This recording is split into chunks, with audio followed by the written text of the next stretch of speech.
Hello and welcome back to the show. So I'm really excited for today's episode because we're going to be bringing back one of our top guests that we've interviewed in the past, Mr. Taco Heidinga, who is a top real estate coach and a top real estate leader as well. So if you guys haven't listened to our previous episode, make sure to go check that out. I will leave that in the description down below where Taco talked all about what it's like to build a real estate agent business as an individual agent where he has had a ton of experience coaching other real estate agents and all across the world in many different markets as well. So in today's episode, Taco's actually going to be sharing with us a little bit of his experience in working specifically with individual agents who want to become team leaders or agency owners. And we're going to be talking all about agent recruiting, agent retention, and also what it's like to be a leader of other real estate agents if that is the direction that you want to move in your career. So Taco Man, welcome back to the show. Super excited to have you join us here today, especially with your busy schedule that I know you've been experiencing lately.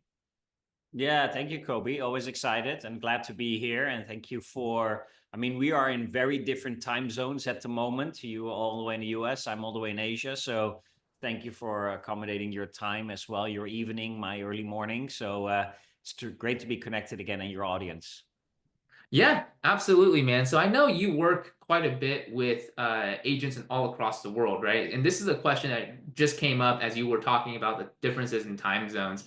How do you manage all of these different time zones, right? How are you managing your schedule when working with literally pretty much every single time zone in the world? How does that work for you? Because I'm trying to figure that out myself at the moment. It's very easy. We just stop sleeping and we just keep working. No, I'm just joking. No, it is a challenge sometimes, no doubt. But it's at the same time, like with any business or anything you do, it's all about good planning, scheduling, setting good priorities. Who do you want to meet? Who can you talk to? I must say that the schedule and timing is always an ongoing kind of battle, right? Because at one point you want to fit in as much as possible, and at the other side you also want to have key focus points where you want to grow, and you just know everybody knows this either consciously or unconsciously that anything that gets the most focus and gets the most effort and time grows the fastest, right? So in that point, as we juggle between things and we meet different people at the same time, there is something you want to keep growing and keep going, right? And that is where most of your time has to go. I mean, significantly more time. So I always kind of keep asking myself the question of what is that one thing that I need to keep moving forward and that I want to keep growing, and then make sure that in my schedule I block most of that time. And honestly, it's also important to keep saying no a lot, right? Kind of figure out what you don't want to do and what you can't do anymore. Can you automate it? Can you delegate it? Or can you just eliminate it, right? Okay, you make sure that it kind of gets out of your schedule and doesn't become part of your daily tasks or weekly or monthly. So overall, yeah, and then of course be flexible if it comes to time zones, right? Like you're now in the evening, I'm in the morning. Sometimes it's my evening, your morning, right? It kind of is both. Like I have now, this is my first meeting this morning, and my last meeting will be at 10 p.m. tonight, right? And so that's a long day for most people, but when you work on a global business, you kind of have to measure with those yeah, time zones, and that is why you kind of have to be flexible, sometimes early morning, sometimes late evening. And as long as it's fun and it's exciting and you meet great people, I totally think it's worth it. Yeah, absolutely. That's very relevant to kind of what we're going to be talking about today with team leaders as well, because there's a lot that they have to manage. Maybe not on a global scale like you do, right? But even if you're managing a team of agents or you're leading a team of agents, there's a lot of different people who may be on different schedules as well. So we're going to be digging into that. But Taco, why don't you start us off by sharing a little bit about your experience in not just yourself growing various different companies in Asia and also companies based in the US who have launched in Asia through you. but also what you've done as far as coaching and working with other real estate team leaders and agency owners and helping them develop a recruiting, retention, and leadership plan for their business. Yeah, that's I mean, going back to the beginning, I joined the real estate in 2009, right? Which was probably the worst time in the world to go into real estate back then, but had an exciting 2 years. Actually started building a property management company first, then went really into real estate sales.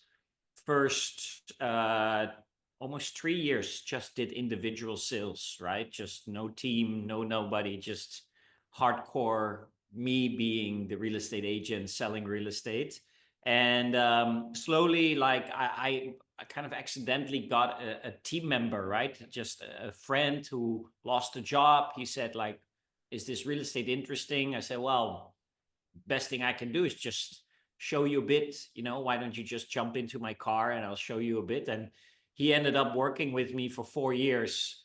And before I left the country and moved all the way to Malaysia, and this was in the Caribbean, and then I went to Malaysia.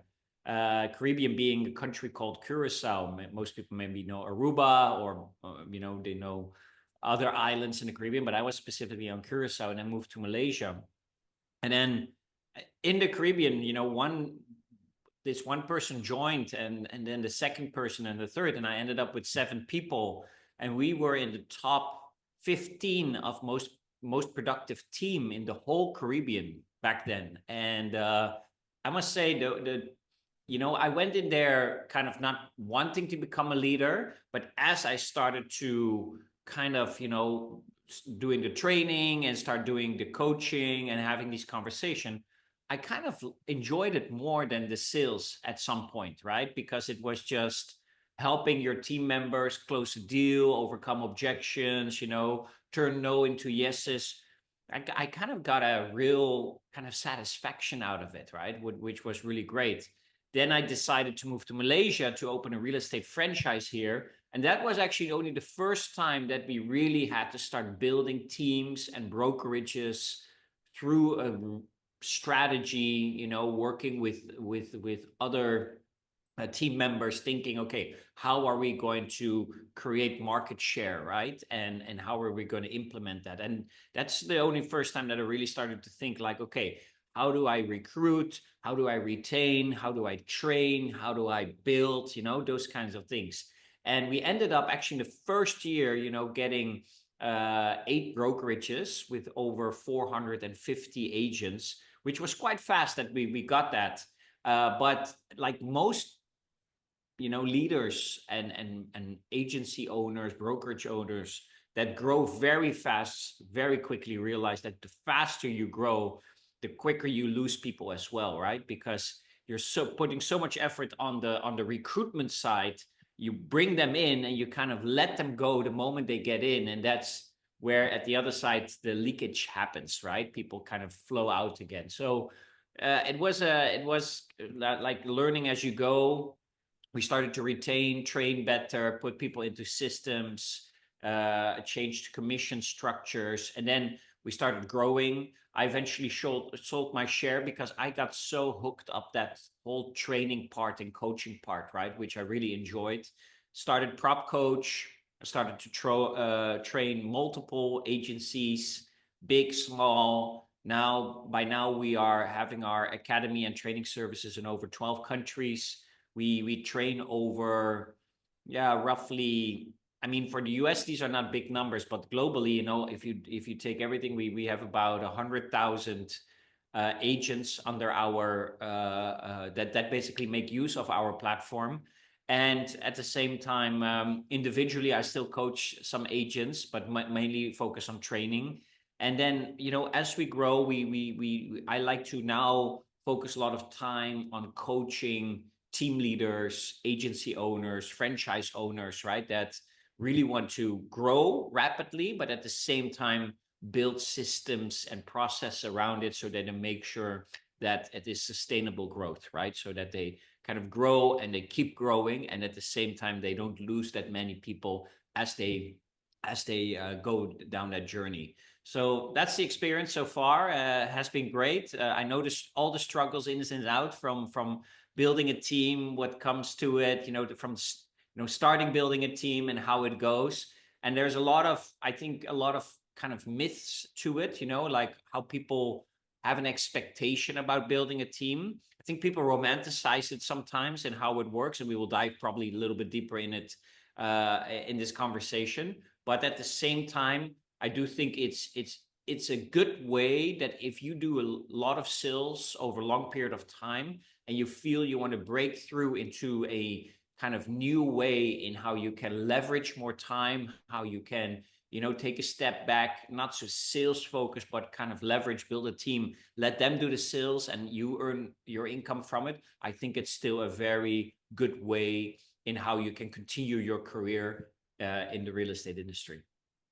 Yeah, so you've had, like you mentioned, the ups and downs, right? You've seen it all. And what I got there was something very important that I think a lot of potential team leaders and current team leaders experience as well, which is, like you mentioned, almost like romanticizing the idea of starting a team and what that'll do for them in their life and their business. And then once they get into it, they realize that they're working out twice or three times or even four times as much and as hard as they were as an individual agent trying to figure out how to not just attract and recruit agents, but also, like you mentioned, how to retain them as well. So that's something you guys experienced as you started growing an agency, an entire brand in Malaysia, right? When you started in your first year, recruited a lot of agents, but also as agents were coming in very fast, or also leaving very fast as well. Is that what you would say, like, is the number one thing that a potential or a maybe a newer team leader should be focused on is building the systems for retention first and then going out there and recruiting? Or should they be going out and recruiting and building the team and the systems and the back end simultaneously at the same time? Because I've interviewed different people who have various opinions on this. Yeah, anytime you have something that comes up at the same time is already a struggle, right? And I think that everybody kind of builds their team in their own way. It's kind of also kind of what your character is, what is your market, are you building on an existing system like a franchise model, or are you creating a whole new system, right? That is kind of the two ends, right? And at the same time, you just have to start building that experience, right? Of recruitment, having that first conversation. You can build a lot of systems and processes, but if you haven't had your first conversation in terms of recruitment, it's not very effective to do all that work if you don't really know the opinion or the feedback or the struggles of the people who you're having this conversation with. But what I can say is two things, right? Is when you build a team, how big this team is ever going to be doesn't matter, right? The first 3 to 5 people in that team is going to be very important, who those people are going to be, right? Because those are going to be the ambassadors, the people that are going to be being a testimony for you in how you can expand that team even further, right?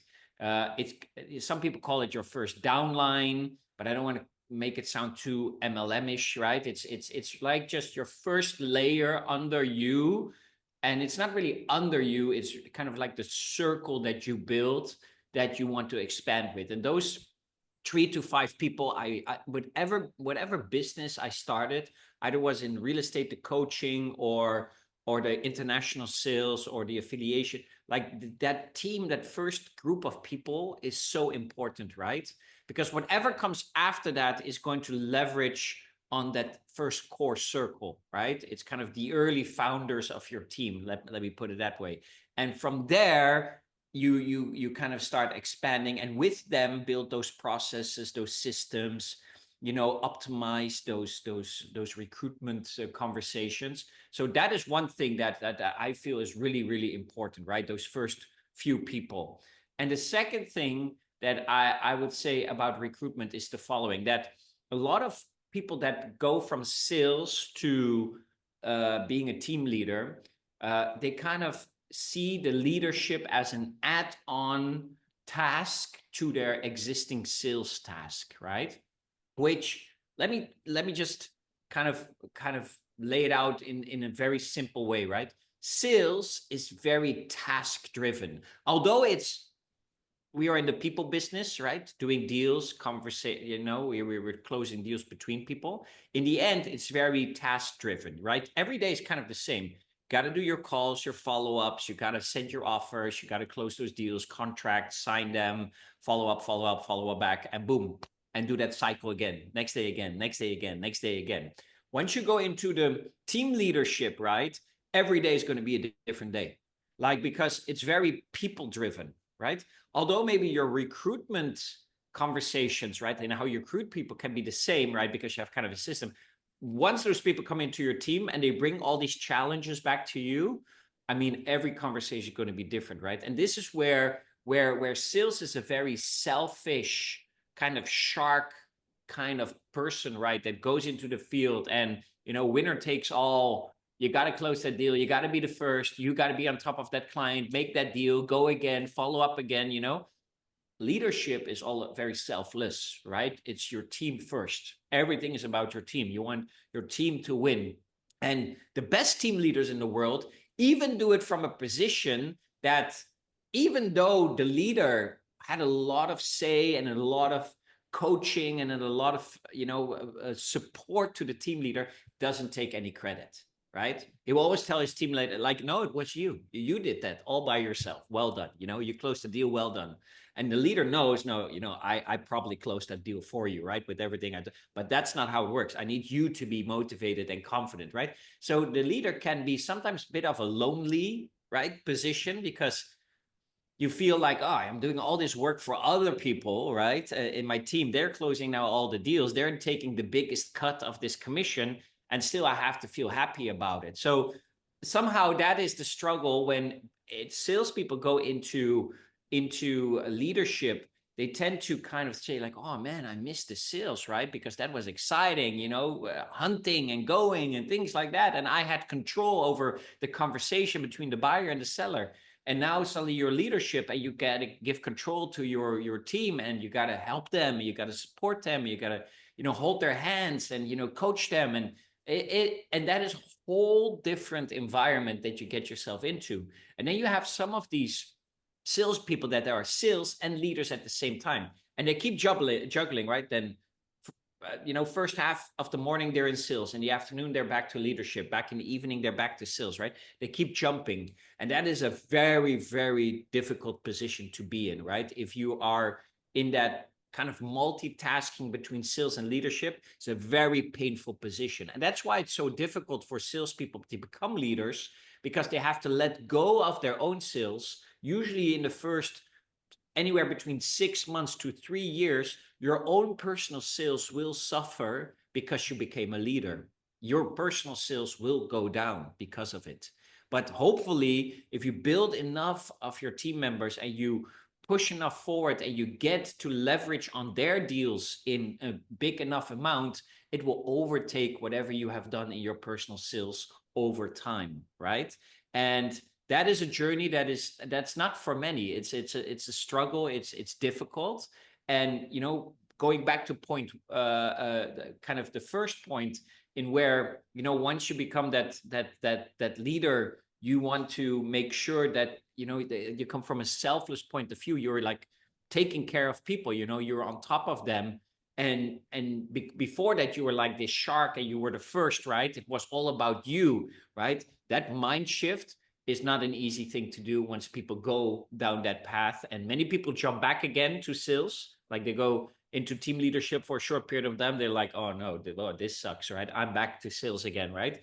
And some people do push through, but never really let go of the sales. And I can tell you, if you really want to become a great team leader and really want to build an effective, strong team, at some point, it's going to be a focus of your day. It's going to be absorbing all of your time, because it will be recruitment, retaining, training, optimizing the system. Do it again. Recruitment, retraining, recruitment, retain, train, keep optimizing the system, and you do it over and over again, and that's going to be your full-time job for a long period of time if you want to build a very large team.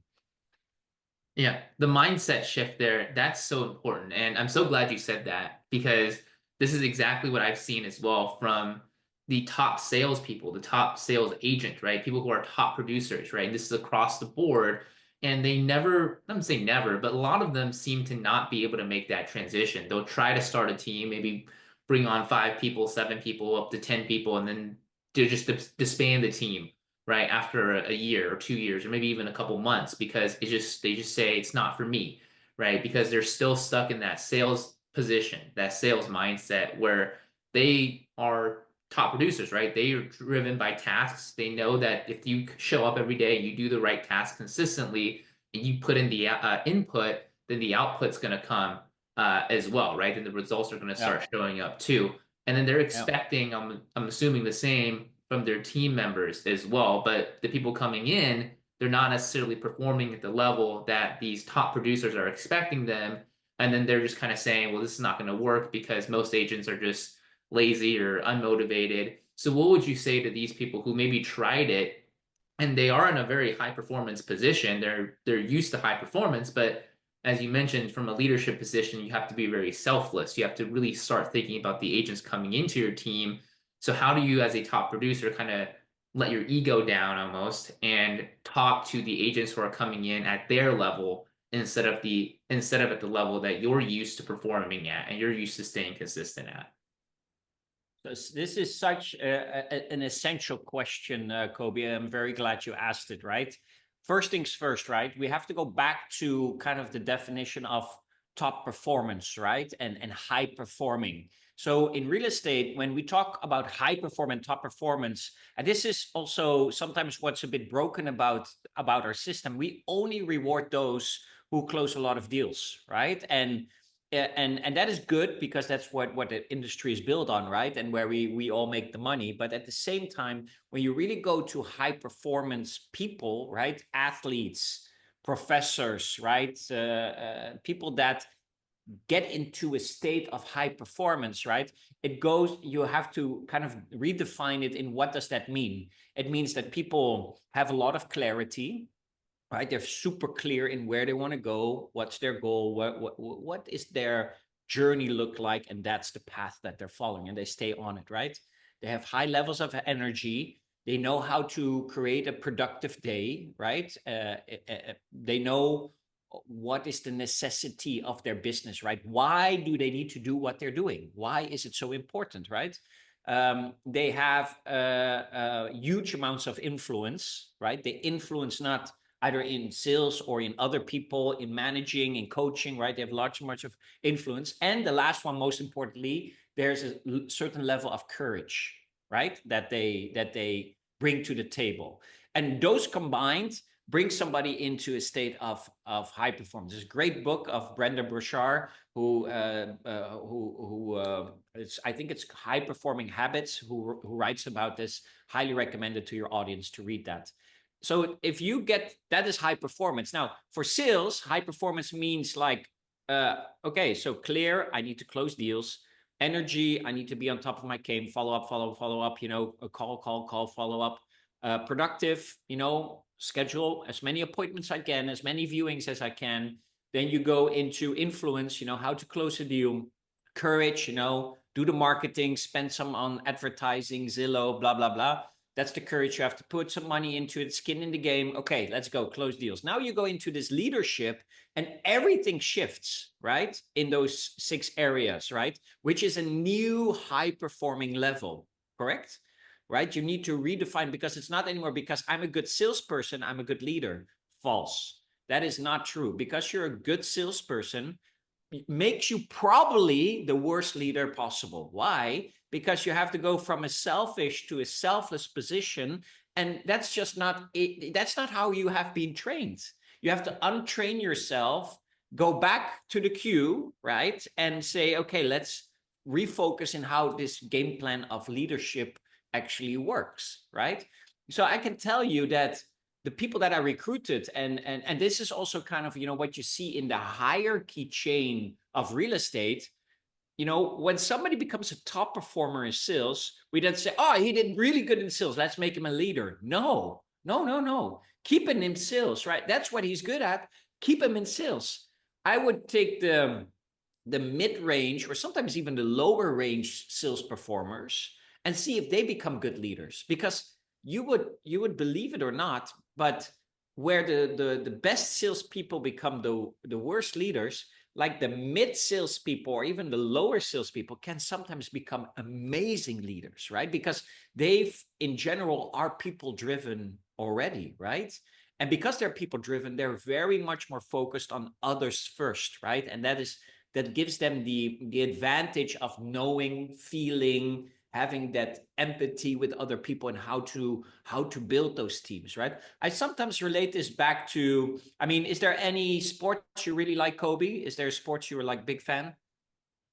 Funny enough, I've been really into cycling recently. I know that's Cycling. big in Really? Europe.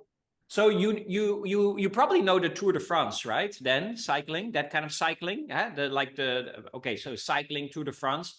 Like I like soccer a lot, right? I'm Dutch, so of course a soccer fan. Like if you look into the teams, right, and the coaches, the best coaches in the world in soccer were never ever the best players in the field in the past, right? They were good, they became good coaches because they had this natural ability to understand people very well, and then they developed that skill of managing, coaching, you know bringing good teams together. And then you have these really good players, right? Like they were the stars of their generation, and then they quit soccer and then they went into coaching, right? Coaching teams, and they became the worst coaches in the world, you know that, because they were stars because they were on the field and they had this ability with their skills to win a match for their team, right?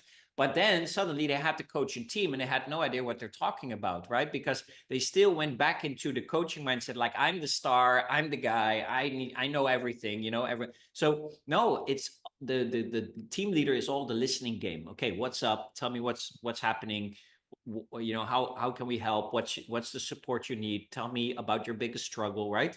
And constantly absorbing that with as much compassion as possible, and then helping people find the solution along the way, right? That's a whole different vibe that you go from sales, where it's all about, okay, perform, perform, perform, let's go, let's go, let's go, next one, next one, next one. So like you said, mind shift. And related back to going back to your question, again, I'm not saying that top performing people cannot become good leaders, but for the real top performing people that, let's say, were always used to be in their top 3 of their company, right? To suddenly take a step back, let go of the attention that they got, right? Of, oh, I was the superstar of my company, of my team. And then suddenly taking a step back and pushing other people forward and not getting the recognition for that is not an easy play for many people. All right. Because in the end of the day, if your human need is significance, you like recognition, and suddenly you become a team leader, you can just say goodbye to the recognition because now it's somebody else's turn in your team to get that recognition instead of you, right? Now, some companies play very well on that. They still recognize leaders, and obviously we recognize leaders based on the performance of their team members, right? If their team members do good sales, then only the leader gets recognized, right? So based on that, I think you need to come from a position like, okay, I done sales, I like to be a top performer, but now I'm changing my game plan. Now I want other people to be a top performer, and I want to take actually a step back and only be the supporter. I want to be the coach. I don't score the goals anymore. I don't defend anymore. I'm not the midfielder anymore. I'm not the cycler anymore, that is, going uphill and then winning the match. No, I'm sitting all the way back in the car, with my mic and giving, good tips and motivating people, and I have absolutely no control what the outcome really is. But I'm just there to make sure that I can motivate, I can help, I can support. But when they win, they get all the credit, they get all the recognition. That's the game, right? So you need to be ready for that, right? That is something that you need to kind of understand about team leadership and building a company. And this is for every entrepreneur, right? In any company, but we're talking real estate specifically. And I think when salespeople go into that leadership role, it's their first taste of that kind of entrepreneurial experience. And at some point between the first 3 weeks up to the first 6 months, there will be a point you're like, man, this is lonely. This kind of sucks. It was way more fun doing sales, right? And then you have to keep going, right? So some people go back, some people keep going. If you keep going, you really thought it through and you knew this was coming, and another leader maybe prepared you for it.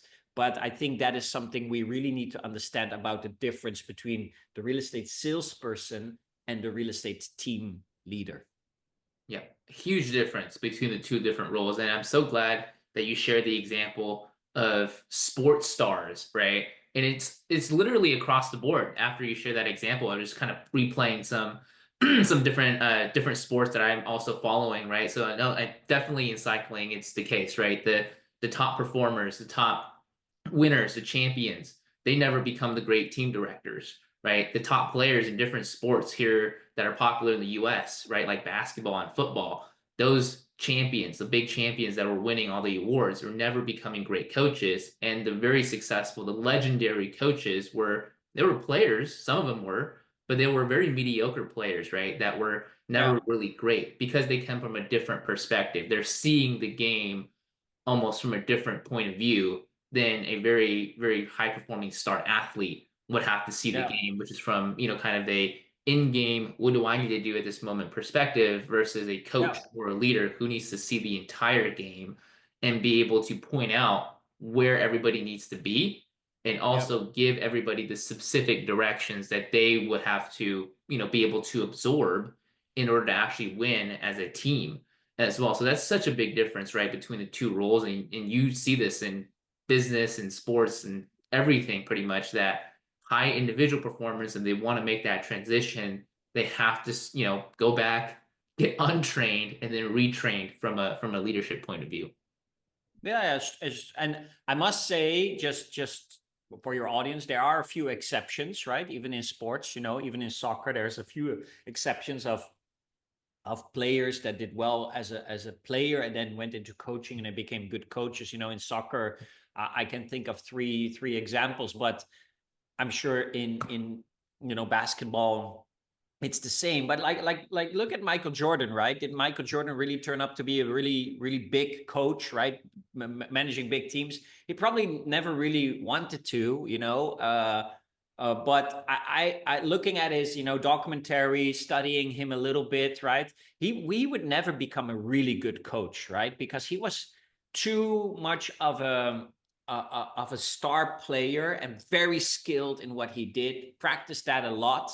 But even players, when you see his documentary and you look at it, what players said about him is they also like man, there's nothing like Michael Jordan. He was like so good, but sometimes he was so difficult to play with, right? Because he was just he was one layer higher, and he forgot about you. He could be rude, he could be hard, he could be tough, right? And once you become a coach, you can be tough, but you got to be a team player, right? You got to bring the heads together, right? Otherwise, it's just not going to work. And in real estate, it's similar, because when you coach a bunch of sharks, right, that are going out there in the field, they don't only compete with the others, they also compete with each other in every single way. And when you bring them back to the office and they sit together, you think they like each other. Well, think again. They don't really like each other. I mean, they will drink a coffee or a beer with each other, but they don't really like each other because they're in the same field with each other. It's a competition for them. They're all striving for that next award, for their bigger commission. Maybe they have the same client, the next deal, right? This thing like a team in real estate is different than, again, from a team on a soccer field or a basketball, right? Because that is the common goal, to win the match together. Real estate, you win the match alone, but you still want to have the team together because you want to be motivated together. You want to bring a certain culture together. You want to use the system together. But once they step out of the office, go into the field, find their listing, find their client, find their buyer, it's winner takes all, right? They're out there, winner takes all. And there can be some co-broking and things like that, but again, it's winner takes all, right? There's just one or two or maybe max three players that could be part of the next real estate deal, and that's it. And that is the push that the real estate salesperson needs. And a team player needs to be in the office and with the salespeople, like without kind of killing each other, saying like, no, we're a team, but go out there and be your best, fight like a shark, right? So that balance, it's not always easy, but it's definitely fun. Yeah. And that's it's really good that you brought that up because people, agents in the industry, there's a lot of talk of collaboration, and this is it's true. Like there is a lot of collaborating in real estate, right? There's usually people bringing buyers and renters, and then people representing the landlord, right? So there's a lot of within the industry internal collaboration. But the reality, like you mentioned, is, and this is maybe for a lot of people hard to hear or just hard to consciously think about. They know this is the truth, but they just don't want to think about it constantly. It's that the Yeah. same people in your office, the same people in your team, because they're so in such close proximity to you, when you're going out there, right, you might be competing for the same lead in the same exact market. If you're working out of the same office, right, you're probably within the same geographic location as well. So that is something to keep in mind. And as a leader, you have to navigate that. You have to get people to play nice with each other, right? You have to get people to maybe share resources when it may not be in their best interest from a purely selfish point of view to do so. So, I mean, those are some things that as a leader you have to have the skill sets to be able to navigate and also to convince or really persuade the people in your team to do it with conviction as well. Yeah, true. Conviction, but also, in that point, when even a team leader, then later on, doing the franchise here in Malaysia, and then even in coaching, right? Even as a team leader, you recruit, you retain, and then at some point, when you have a large enough team, what you will be seeing is that you're dealing with a lot of conflicts as well between agents, right? And it's not fun to do, but it will happen, right? If you raise a bunch of sharks, they will be trained as sharks, not only out there in the field. They will do it back to you. They will back to their team members, right? Because they'll do everything necessary to win that deal, and the biggest portion of that deal, right? So I have so many examples back, when we had a team in the Caribbean that for weeks, I was just dealing with conflicts between agents, right? Because they had the same lead, they had the same listing. One guy came in, I was dealing something like, yeah, I found this lead, and then another agent came, yeah, I emailed with this lead already like 6 months ago. That is my lead already. I'm like, yeah, okay. So did you follow up with him? No, not really, but still my lead, right? So you have to put on these rules, and you need to put these standards, right? You're like, why am I being a parent for all these agents, right? Well, why can they're adult people? They can figure this out. No, they can't, because when there's money on the table, when there's something to win, when there's recognition being given out, people do everything necessary to,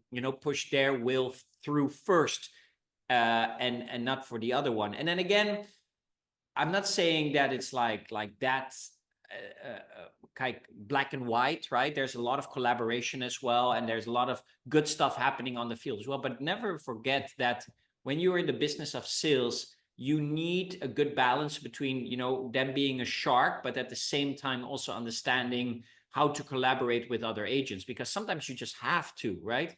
Agents will collaborate if they have to, right? Because somebody brought the buyer, somebody has the other listing, somebody knows how to get to the next stage, so the commission is done. In the end, when agents can get to a deal faster and they're willing to give away 50% for that, they will do it, because speed is more important than the profit they make from it. It's always the case. But there's enough examples as well that once an agent has enough confidence that he has a listing or he has a buyer and he can win more from the deal, he will do everything in his power to not collaborate with the other agent, right? So you as the team leader, you come in and you kind of like, kind of need to have the influence, like I said, from the high performers, the influence to kind of navigate that, right? You don't dictate, you don't decide, but you navigate it, right? Because you need to kind of create that culture in how you want to set it. I remember when I started my first real estate team, I was like, okay, I'm going to raise a bunch of sharks and they're going to be killers, right, in the market. And that was great, right? That was really great. And that's how we became a high-performing team. Were they nice to each other? Absolutely not. Were they nice to me? No, not that much. Did we have fun nights? Yeah, we had. But the next day when we went back into the market, they were all sharks and they were nasty to each other because that's how we set up that culture. Would I have done it differently afterwards? Yes. I would cut parts of my commission if I could just have a friendlier team together. Let me put it that way, right?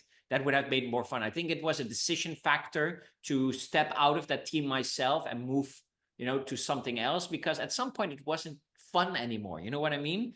I went into that team and I was just dealing with conflicts and dealing with, stuff that, wasn't making me happier, right? Even though we were making good money, we were recognized as a top performing team, just wasn't fun anymore. And you will realize that once you get to that stage, you will quit anyway. Even you're doing well and you're getting, good return from a money perspective and from a recognition perspective. But if it's no longer fun, people cannot hold up very long if it's no longer fun. So that was a good learning lesson for me back then. I was like, okay, if I do the team again, I'm going to set up better rules. I want to have more collaboration. I want to have a culture of, more togetherness, right? I still want to be high performing, but that balance in the first team was way off. So that is what you realize when you become a team leader and you start building more people. That first group of people, like I said earlier, that first circle is such an important group because they will kind of carry on in how you want to set that culture in your team. And that for everybody that comes in, that becomes the norm of how that team functions, right? And how we want to set an example in the marketplace. So a lot of things to think about, but as you go, you will kind of figure that out along the way. Yep, absolutely. And that's some great advice, I think, for aspiring team leaders, existing team leaders, or those who are just starting out, building out a team or an agency as well. There's so much to consider, so many different factors. And if you start by setting the correct standards with the first group, the first inner circle, if you will, the core leaders of your team, and you really give them an incentive as well. I think that's the other part of that. If agents, like you mentioned, are incentivized to collaborate, they'll collaborate every day, all the time on every deal. But if they're not incentivized to do so, then they're not going to do it because it's not in their best self-interest to go and work together with another agent. So that is some really, really good advice, Taco. I just want to say thank you for your time.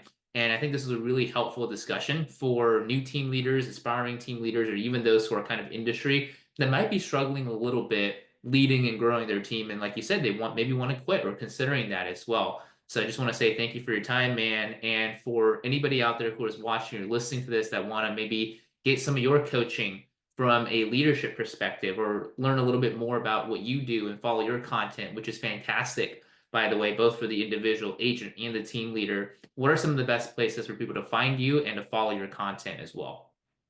I think the two best places, you can find me anywhere on any social media platform, just putting my name, Taco Heidinga.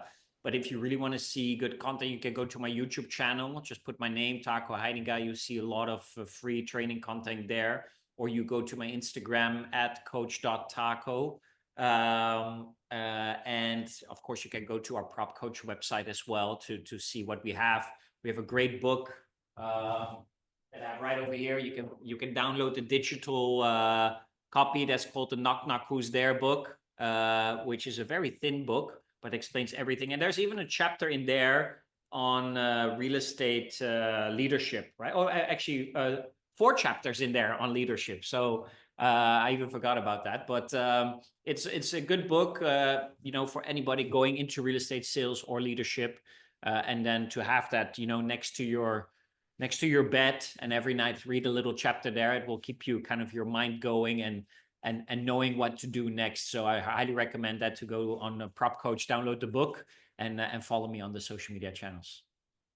Absolutely. We'll make sure to leave all of that in the description down below. And guys, make sure if you guys have not checked out Taco's previous interview on this channel, make sure to go check that out, where he shared a little bit about what it takes to be a successful individual agent, as well as a little bit more about his own personal background as well. So Taco, thank you again so much for being here today. Before we let you go, for the team leaders that are out there, any last pieces of advice? Yes, just one last that we didn't get a chance to touch on, but certainly is important. How you have this recruitment conversation with people is very important, right? You just make sure that, and we have a lot of scripts on this, right? How you do an interview, right? How you know when somebody's ready to join your team, things like that. But how you have that conversation is so super important, right? In which questions you ask. So go back, and if you are doing a lot of recruitment and you talk to a lot of people joining your team, don't talk to them like it's a interview, like somebody is applying for a job, right? You are recruiting. Basically, you are going to work for them. They're going to join the business of real estate, and you need to see if you are the right fit for them, not if they're the right fit for you. And that changes the conversation strategy as well when you come from that point of view. So when you start, it's always start the conversation with like, hi, hi, John. Listen, great that we could meet today. Today, we're just going to see that by the end of the conversation, if we're going to be potentially a good fit for each other. That's just what I want to find out. And if we're not, that's also fine. And I hope that I could give you some tips and I could learn a little bit more about what you're heading to. And let's see what comes out of it, right? When that is the start of your conversation, instead of like, hey, okay, so tell me a little bit more about your background. Tell me what skills are you good in, right? Tell me what are you good with, any social medias, right? Then it becomes an interview like for a job. Remember, when people join real estate sales, when they go into an all commission business, they're not interviewing for a job. They're interviewing for an entrepreneurial journey where they need to invest time, effort, and probably a big part of their savings in the beginning time, right? So you need to make sure you have a responsibility that it's a good fit. So rethink in how you do these sessions is super important, and you can download also these scripts on our platform if you go to Propcoach, and how you could ask these questions. That's the only thing I still want to give to your audience. Absolutely. And that was very helpful as well because I've seen team leaders and brokerage owners make that mistake. And one of the challenges I think is working with full commission, all commission, agents on your team as well because they want to treat them like employees, but you have to understand that they have to go out there and make their own decisions as well. So that's some really great Exactly. advice. Yeah. Yeah, very good, Kobe. Thank you so much. I really appreciate it. Yeah, absolutely. Thank you, man. And thank you for tuning in, and we'll see you in the next show. Take care. Bye bye.